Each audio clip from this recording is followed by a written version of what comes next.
بسم اللہ الرحمن الرحیم۔ محترم سامعین و ناظرین و ویورز، السلام علیکم ورحمۃ اللہ وبرکاتہ۔ امید ہے آپ اللہ تعالیٰ کے فضل و کرم سے خیریت سے ہوں گے۔ اللہ تعالیٰ آپ کو، آپ کے اہل خانہ کو ہمیشہ اپنے حفظ و امان میں رکھے، آمین۔ راہ ہدایت و نجات کے سلسلے کا ولاگ درس قرآن کا آغاز کرتے ہیں، جس سے میں نے اپنے یوٹیوب چینل بی اے رشیدی اور راہ ہدایت پر اپلوڈ کیا۔ تو جن دوستوں نے ابھی تک میرے اس یوٹیوب کو چینل کو ابھی تک سبسکرائب نہیں کیا، ان سے گزارش ہے کہ وہ سبسکرائب کر کے، لائک کر کے، بیل آئیکن کو ضرور پریس کیجیے گا اور دوستوں سے بھی شیئر کیجیے گا، تاکہ آنے والے ایسے روحانی اور قرآنی ولاگ جو سراسر باعث خیر اور باعث برکت اور باعث ثواب ہیں، وہ نہ صرف آپ بلکہ دوستوں تک بھی باقاعدہ اور بر وقت پہنچتے رہیں۔ شروع کرتے ہیں درس قرآن۔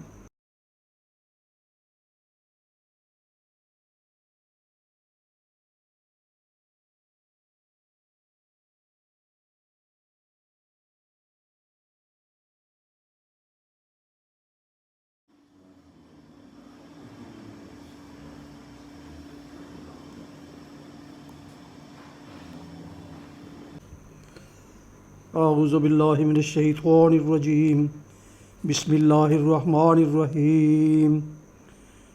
انا ارسلناک شاہدا ومبشرا ونذیرا لتؤمنوا باللہ ورسولہ وتعزروہ وتوقروہ وتسبحوہ بکرۃ واصیلا۔ صدق اللہ العظیم۔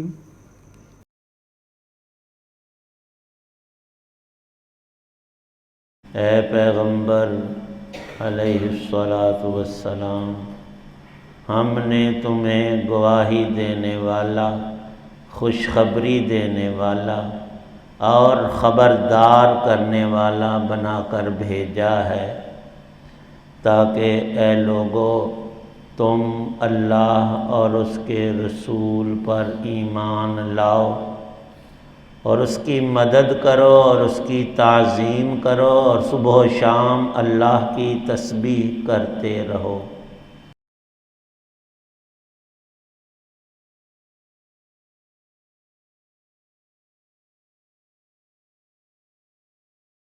سورہ فتح کی آیت 8 اور آیت 9 ہیں۔ ان دو آیتوں کا ربط پچھلی آیات مقدسات کے ساتھ بہت ہی گہرا ہے۔ اللہ تعالی شانہ نے حضرت رسول پاک صلی اللہ علیہ وسلم کو فتح مبین عطا فرمائی، جو بادی النظر اور ظاہری سطح میں فتح نظر نہیں آتی تھی، اللہ پاک اس کو فتح مبین قرار دے رہا ہے، اور وقت کے گزرنے کے ساتھ اس کا مبین ہونا، اس فتح کا سب نے آنکھوں سے دیکھا۔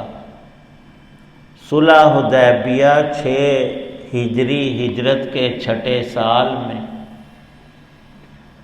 عمرے کی غرض سے نبی پاک صلی اللہ علیہ وسلم اور 1500 آپ کے اصحاب رضوان اللہ علیہم اجمعین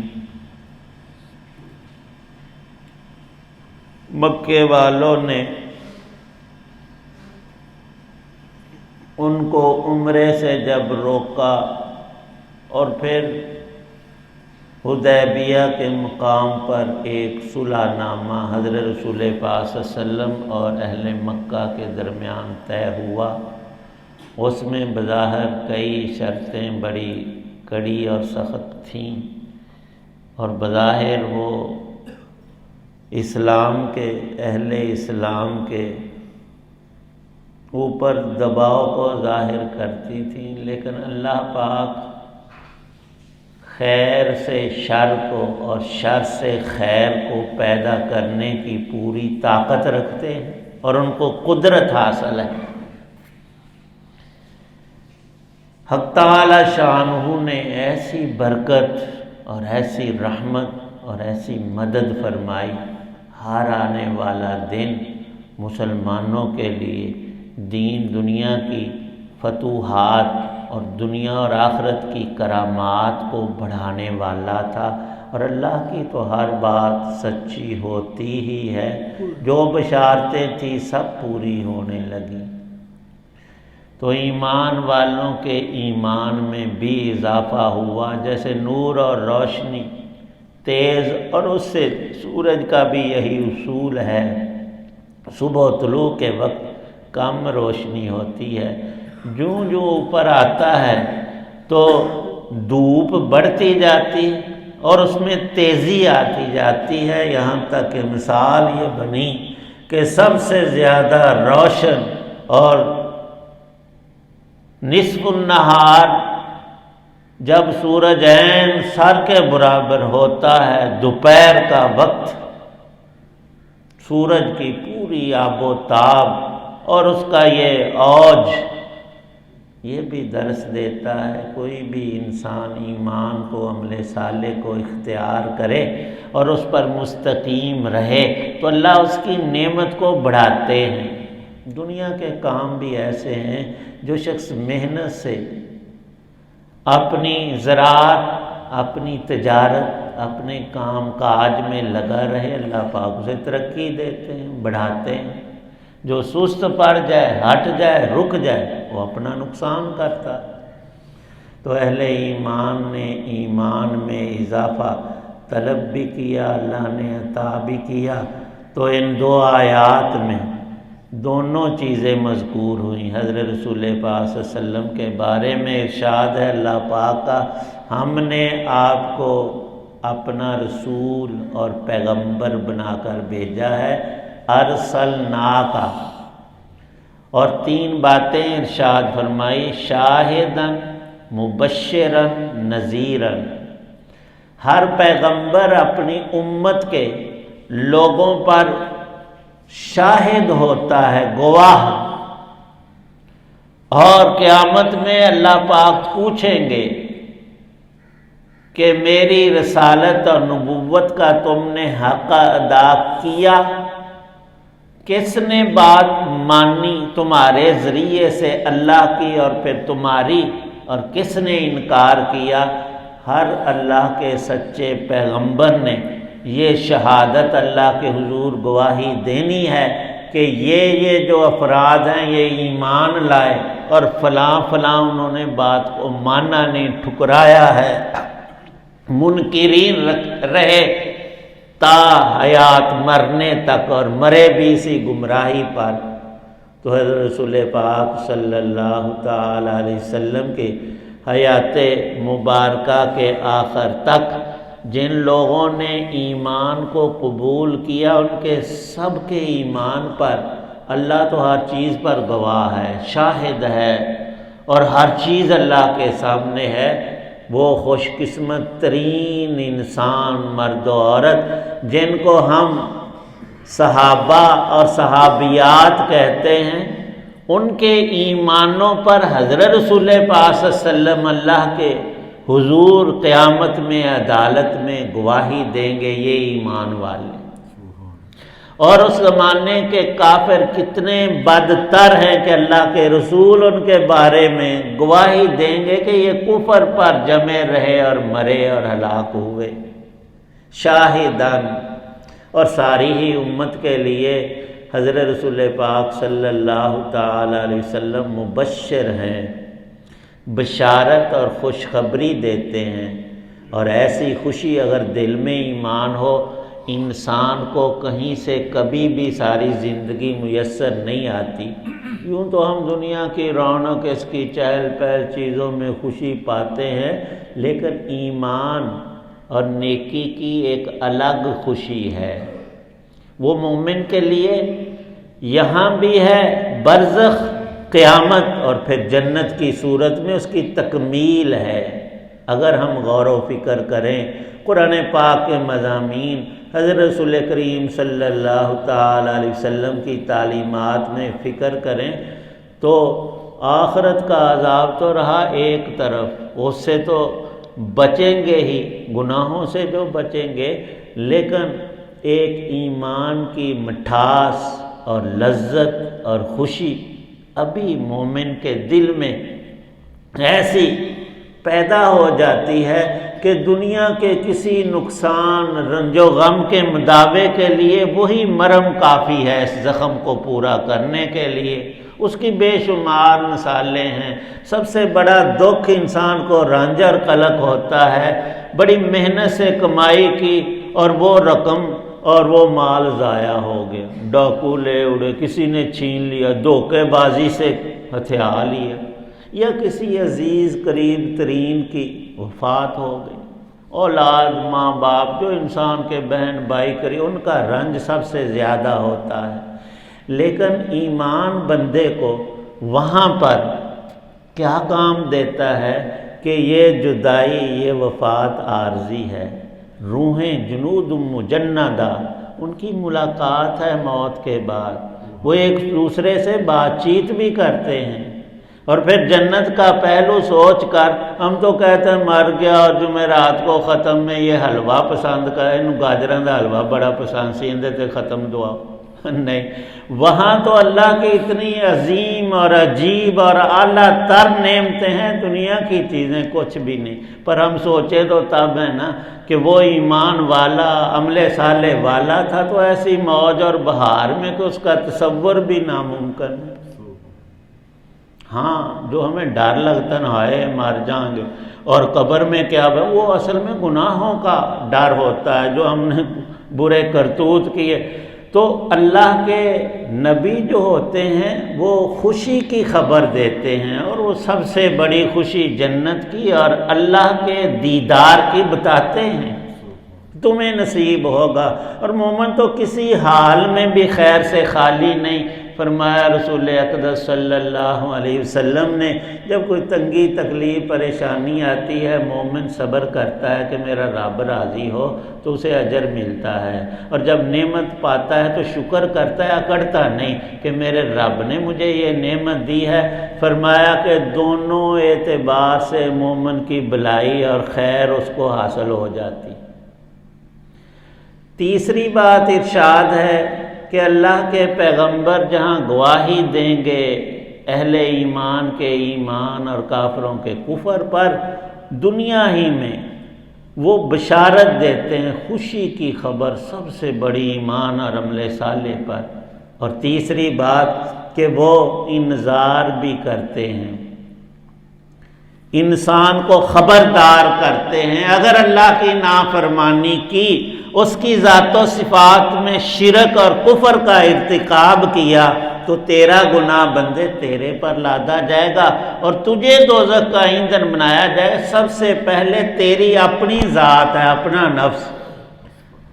ایک بندہ تھا، وہ عجیب کچھ اس کی خصلتیں، سارے گھر والوں نوں سویرے سویرے اٹھاندا سی، غسل کرو، نہاؤ، اپنی سستی دور کرو، نماز پڑھو، پر آپ نیڑے بھی نماز دینے، باقی سارے کام کردا ویلے تھے، غسل بھی کردا سی، روز لباس بدلنا اور اپنے دنیا کے امور بالکل ٹھیک، لیکن سب کو کہتا تھا نماز پڑھو، جتھے زور چلتا سی ڈنڈے نال بھی پڑھاتا سی نماز، تو نماز نہیں پڑھی، پڑھ، لیکن آپ نہیں پڑھتا تھا۔ اللہ پاک فرماتا ہے اللہ اس کی بخشش کرے، فوت ہو گیا، اللہ بخشش جس کی چاہے فرما دے، ہم کچھ نہیں کہہ سکتے فلانا دوزخی فلانا جنت، یہ کسی کو حق اللہ نے دیا ہی نہیں، وہ اللہ کے سپرد معاملہ ہے۔ لیکن قرآن میں جو مضمون آیا قو انفسکم، پہلے اپنی جان پر لاگو کرو دین کو، اسلام کو، ایمان کو، نیکی اور بھلائی کو، تو اللہ پاک فرماتے ہیں نذیراً، اللہ کے جو رسول اور سچے پیغمبر جب بھی تشریف لائے انہوں نے ضرور بشارت بھی دی ہے ایمان اور عمل صالح پر، اور انذار بھی کیا ہے، اللہ کی طرف سے دھمکی دی ہے۔ یہ نہیں کہا کہ میں تمہارے ساتھ یہ کر دوں، کسی نبی نے یہ نہیں فرمایا کہ میں تمہارا بیڑا غرق کر دوں گا یا تمہیں جنت، نہ، انہوں نے راستہ بتایا، ہم نے خود اس کو اختیار کرنا یا نہ کرنا وہ ہماری ذمہ داری ہے۔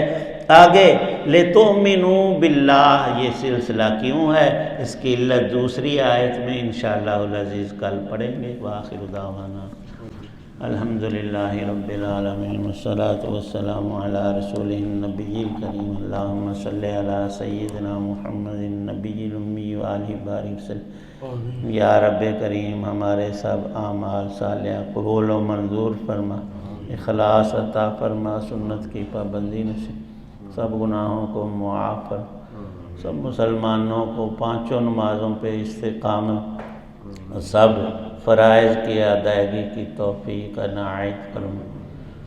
یا رب کریم ہر بیمار کو تندرستی عطا، روحانی جسمانی امراض سے نجات، جتنے احباب دعا میں موجود سب کی نیک دعاؤں کو قبول فرما، تمام تنگیوں پریشانیوں تکلیفوں سے نجات عطا فرما، قرآن پاک کا نور ایمان کی چاشنی اور لذت نصیب فرما، علاوت ایمانیہ عطا فرما، اعمال صالحہ جتنی تھوڑی سی زندگی انسان کی باقی ہے، موت سے یہ گھڑی شروع ہوتی ہے اور جیسے 24 گھنٹوں میں دن رات پورے ہو جاتے ہیں، انسان کو کچھ خوشیاں کچھ غم کچھ دکھ لاحق ہوتے ہیں اور زندگی پوری ہوتی جاتی ہے۔ ہم سمجھتے ہیں کہ ہماری عمر بڑی ہوگی، 50 سال 70 سال، نہیں، نمٹ گئی، وہ چلی گئی، تھوڑی سی باقی ہے۔ یا اللہ پاک اس میں کامل اپنا رجوع، اخلاص، دین کا نور، ایمان کا نور تام نصیب، ہر رسول پاک صلی اللہ علیہ وسلم کی ہر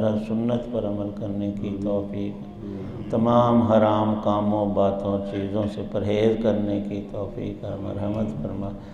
یا اللہ پاک قرآن پاک کے اس درس کو سننے سنانے میں قبول و منظور فرما، اس کی برکات کو عام فرما اور اس نور کو ہماری نسلوں اور گھر میں اور تمام انسانوں میں جاری اور ساری فرما۔ یا اللہ پاک حسن خاتمہ کی دولت نصیب فرمانا۔ صلی اللہ تعالی علی خیر خلقہ محمد وعلی آلہ وصحبہ وآل بیتہ اجمعین، آمین برحمتہ یا ارحم الراحمین۔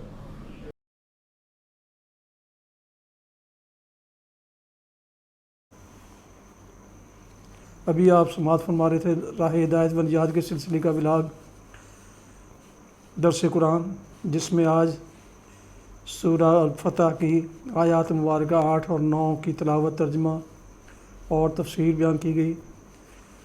مدرس تھے جناب قاری حافظ مولانا محمد اقبال صاحب، خطیب جامعہ مسجد نگینہ انصاری شیخ پورہ۔ ایک دفعہ پھر گزارش ہے کہ اگر آپ نے ابھی تک میرے یوٹیوب چینل پہ یہ رشیدی یا راہ ہدایت کو دونوں میں سے کسی ایک کو ابھی تک سبسکرائب نہیں کیا تو پلیز سبسکرائب کر کے لائک کر کے بیل آئیکن کو ضرور پریس کیجیے گا، تاکہ آنے والے ایسے روحانی اور قرآنی ولاگ جو سراسر باعث خیر، باعث برکت اور باعث ثواب ہیں وہ آپ تک اور دوستوں تک باقاعدہ اور بروقت پہنچتے رہیں۔ اللہ تعالیٰ آپ کا حامی و ناصر ہو، اللہ تعالیٰ آپ کو، آپ کے اہل خانہ کو ہمیشہ اپنے حفظ و امان میں رکھے، آمین۔ اپنا بہت خیال رکھیے گا، اپنی دعاؤں میں پاک وطن، والدین، آباء و اجداد، اعزاء و اقارب، دوستوں کے علاوہ اس ناچیز کو بھی شامل فرمائیں تو انتہائی شکر گزار ہوں گا۔ اسی پر، اس دعا پر آج کا یہ ولاگ ختم کرتا ہوں کہ آپ جہاں بھی رہیں، آپ اور آپ کے اہل خانہ جہاں بھی رہیں، خوش رہیں، شاد باد رہیں۔ السلام علیکم ورحمۃ اللہ وبرکاتہ۔ پاکستان زندہ باد۔ اللہ حافظ۔